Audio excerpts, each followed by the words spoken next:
तर अशा पद्धतीने पातळ आवरणाचे मस्त पुरणाचे दिंड आज आपण केलेले आहेत नागपंचमी येते म्हणून। तर हे मस्त पातळ आवरणाचे दिंड कसे केले त्यासाठी पटकन रेसिपी सुरू करूयात। नमस्कार, मी पूर्वाज रेसिपी मराठीमध्ये तुम्हा सर्वांचं खूप खूप खूप मनापासून स्वागत। आता नागपंचमी येते तर बरेच जण गॅसवरती तवा ठेवत नाहीत, त्याच्यामुळे नागपंचमीसाठी पुरणाची पोळी बरेच लोक करत नाहीत। तर पुरणाची पोळी करता येत नाही म्हणून आज आपण पुरणाचे दिंड कसे करायचे ते बघून घेऊया। तर पुरणाचे दिंड करण्यासाठी लागणार आधी साहित्य बघून घेऊया। इथे मी 1 वाटी चण्याची डाळ घेतलेली आहे, साधारण 2 तास ही भिजवून घेतलेली आहे। त्यानंतर 1 वाटी चण्याच्या डाळीसाठी 1 वाटीच आपल्याला गूळ लागणार आहे। त्यानंतर वेलची पूड लागणार आहे, जायफळ लागणार आहे आणि 2 वाट्या कणिक लागणार आहे। तर सुरुवातीला प्रथम काय करायचे, आधी सुरुवातीला आपल्याला पुरण तयार करून घ्यायचं आहे। तर इथे मी एक कुकर घेतलेला आहे, त्यामध्ये ही मी 2 तास हरभऱ्याची डाळ भिजवून घेतली होती ती घालून घेऊयात।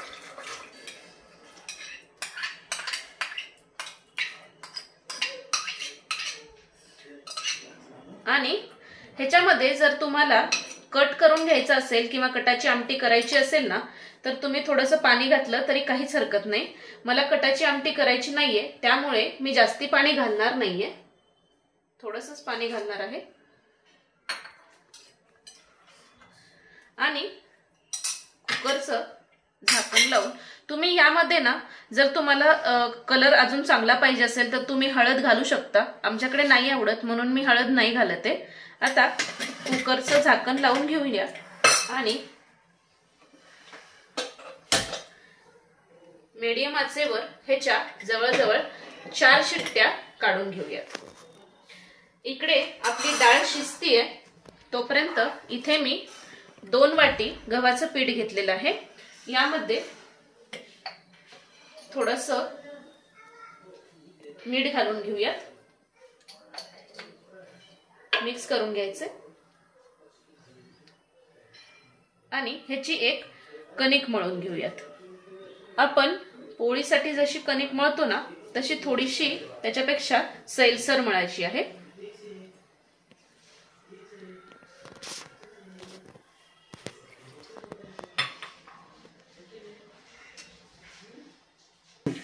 तर अशा पद्धतीने बघू शकाल मी इथे सैलसर थोडीशी कणिक मळून घेतलेली आहे। आता यावरती 1 चमचाभर छोटा तेल घालून घेऊयात आणि ही कणिक आहे ना छान मळून मळून घ्यायची, जेणेकरून जेव्हा आपण दिंड करायला घेऊ ना तेव्हा त्याचं आवरण खूप पातळ छान होतं। जेवढं तुम्ही कणिक मळाल ना तेवढं दिंड्याची चव किंवा दिंड्याचं आवरण जे आहे ना ते खूप पातळसर होतं। तर ही कणिक साधारण 5 मिनिटं तरी अशी मळून मळून घ्यायची तेल लावून। तर अशा पद्धतीने बघू शकाल इथे मी मऊसूत हा कणकेचा गोळा मळून घेतलेला आहे। किती मऊ झालेली आहे कणिक बघू शकाल इथे तुम्ही। मी 5 मिनिटे जवळजवळ ही कणिक छान मळून मळून घेतलेली आहे अशा पद्धतीने। आता यावरती 1 छोटा चमचा तेल घालायचं आहे आणि झाकून ठेवून ही कणिक साधारण जवळजवळ 15 ते 20 मिनिटे रेस्ट होण्यासाठी ठेवून देऊयात। साधारण इथे मी 4 शिट्ट्या जवळजवळ काढून घेतलेल्या आहेत। चला बघूयात आपली डाळ शिजली आहे का। तर आपली डाळ शिजली आहे का बघूयात। हे बघा, आपली ही डाळ ना असं हातावर घेतलं ना की दाबून बघायची, अशी जर मॅश होत असेल ना तर डाळ आपली छान शिजलेली आहे। डाळ छान आपली शिजलेली आहे। आता इथे मी जास्ती पाणी घातलं नव्हतं त्याच्यामुळे तुम्हाला इथे दिसत असेल की पाणी नाही राहिले। आता ही डाळ थोडीशी आपल्याला कुकरमध्येच थोडीशी अशी मॅश करून घेऊयात, जेणेकरून आपल्याला चटका द्यायला पण पुरणाला सोपं जाईल। अशी मॅश करून घ्यायची आहे। आणि आता मी ज्या कुकरमध्ये डाळ शिजवून घेतली आहे ना त्याच्यामध्येच आता मी पूर्णाला चटका देऊन घेणार आहे। आता गॅस सुरू करून घेऊया आणि ह्याच्यामध्ये आता आपल्याला 1 वाटी हरभऱ्याची डाळ होती त्याच्यासाठी 1 वाटीच आपल्याला गूळ घालून घ्यायचा आहे। बारीक चिरलेला गूळ घातलेला आहे मी 1 वाटी। आता मिक्स करून घ्यायचे।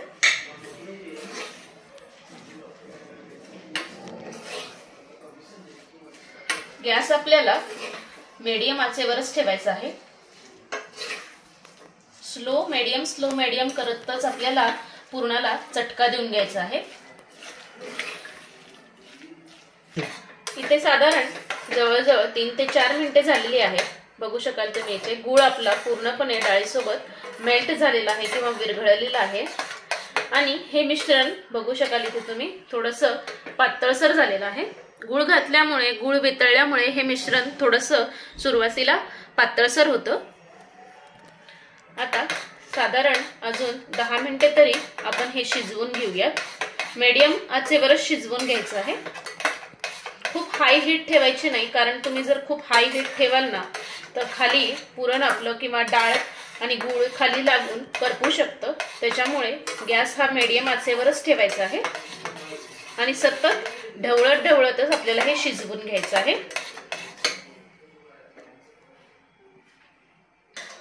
इथे माझ्या मुलीला राहवत नाहीये, बघू शकाल तुम्ही इथे ती सुद्धा इथे उलटण्याने हे हलवायला आलेली आहे पुरण, बघू शकाल इथे तुम्ही।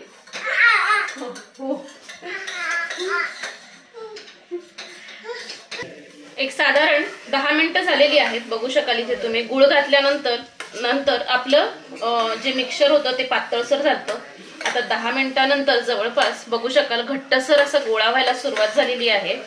आता काय करायचं ना, आपलं पुरण तयार झाले कसं ओळखायचं तर ह्याच्यामध्ये एक कलथा किंवा उलथणं ठेवायचं। ते जर असं पडत असेल ना तर अजून आपलं पुरण तयार झालेलं नाहीये, अजून हे थोडंसं शिजवावं लागणार आहे।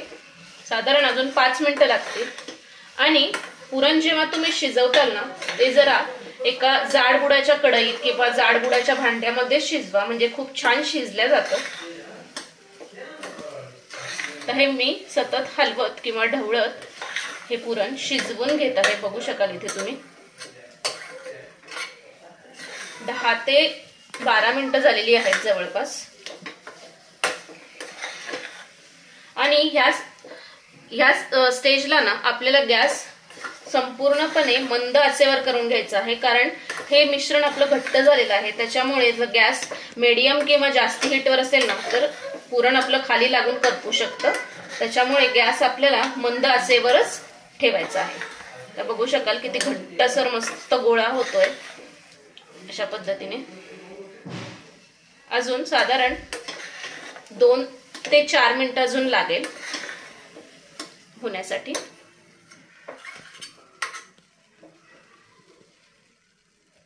इथे आपलं पुरण आता मी जवळपास 15 मिनिटं शिजवून घेतलेलं आहे व्यवस्थित आणि ह्याच्यात उलथणं किंवा कलथा ठेवून बघूयात व्यवस्थित बसतोय, म्हणजे आपलं पुरण व्यवस्थित शिजलेलं आहे। आता गॅस बंद करून घेऊयात आणि हे पुरण गरम असतानाच ना आपण पुरण यंत्रातून वाटून घेऊयात, कारण गरम गरम ह्याच्यात घालाल ना तर पुरण यंत्रातून पटपट आपलं पुरण वाटलं जातं। तुम्ही पुरण यंत्राचा वापर करू शकता किंवा पुरण वाटण्याची जाळी येते त्याचा सुद्धा वापर केला तरी काहीच हरकत नाही, किंवा मिश्रण संपूर्णपणे थंड करून घ्या आणि मिक्सरला फिरवून जरी घेतलं ना तरी चालतं। मी पारंपरिक पद्धतीनेच करत आहे त्यामुळे इथे मी पुरण यंत्राचा वापर करत आहे। त्याच्यामध्ये सर्व मिश्रण घालून घेऊयात।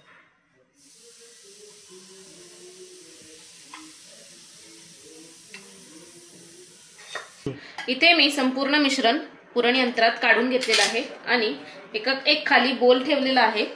ह्याच्यामध्ये आता आपण हे मिश्रण पुरण यंत्राच्या साहाय्याने वाटून घेऊया।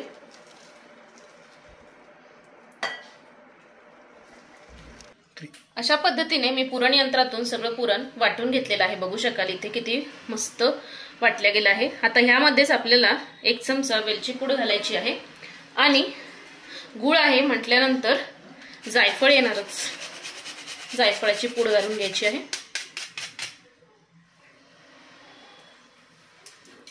आता हे सर्व एकजीव करून घेऊया। अशा पद्धतीने बघू शकाल किती मऊसर छान गोळा तयार झालेला आहे पुरणाचा आपला। अशी नंतर वेलची किंवा जायफळ घातलं ना त्याचा स्वाद खूप छान उतरतो। तर तुम्ही मिश्रणातच घालाल ना ते तर त्याचा स्वाद एवढा छान नाही उतरत। बघू शकाल इथे पुरणाचा किती छान मस्त गोळा तयार झालेला आहे आणि एकदम चिकट छान तयार झाले आपलं पुरण। तर अशा पद्धतीने बघू शकाल आपलं पुरणाचा गोळा तयार आहे। कणिक सुद्धा मळलेली आहे, छान मुरलेली आहे कणिक बघू शकाल। आता ही कणिक पुन्हा एकदा एकसारखी करून घ्यायची आहे। सर झालेली आहे आणि 20 ते 25 मिनिटं रेस्ट केल्यानंतर खूप छान आवरण होतं आपल्या ह्या दिंडांचं। आता काय करायचं ना, ह्याच्यातून एक गोळा घ्यायचा, हा गोळा एकसारखा करून घ्यायचा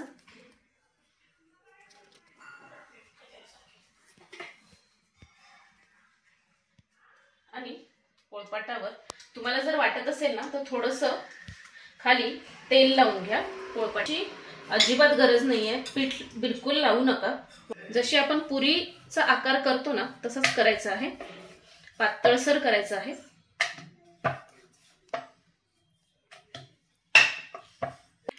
तर अशा पद्धतीने इथे मी छोटीशी पुरी लाटून घेतलेली आहे। आता यामध्ये एक पुरणाचा गोळा ठेवून घ्यायचा आहे, त्याला दिंडांचा आकार देऊन घेऊयात।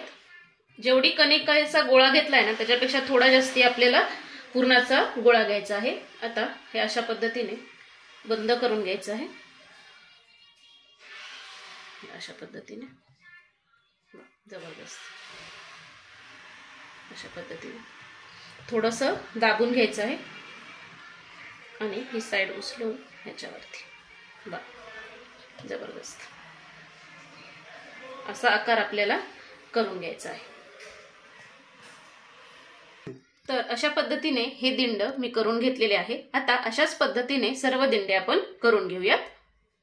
तर इथे मी सगळे दिंड करून घेतलेले आहेत, बघू शकाल इथे तुम्ही एक मोठा केलेला आहे आणि बाकीचे मध्यम आकाराचे केलेले आहेत। तर तुमचे 1 वाटी हरभऱ्याच्या डाळीमध्ये साधारण 5 ते 6 मध्यम आकाराचे दिंड छान होतात।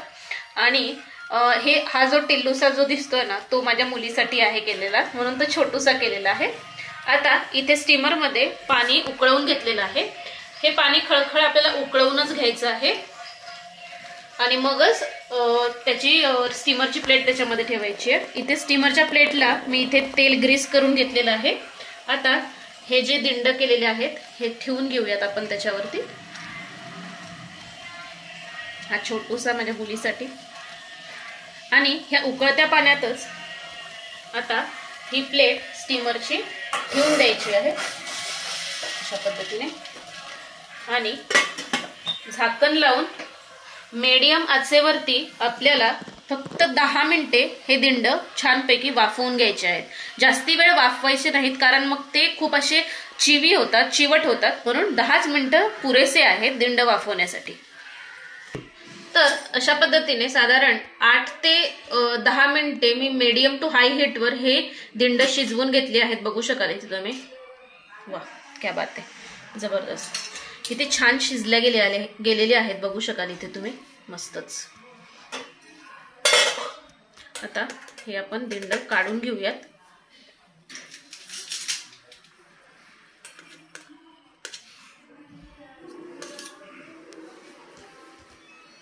वा जबरदस्त, खूप छान आवरण झालं आहे, एकदम पातळसर आवरण झालेलं आहे। वा क्या बात आहे।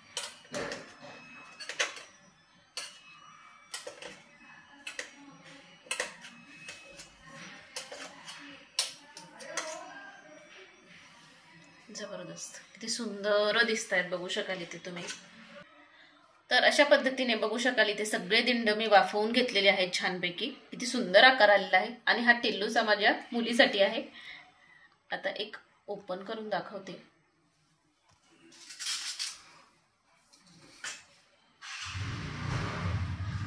कट करून बघूयात.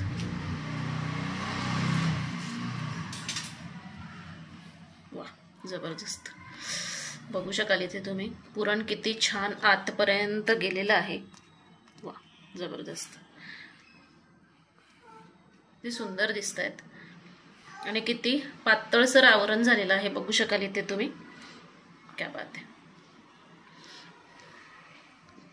कशासोबत खायचे?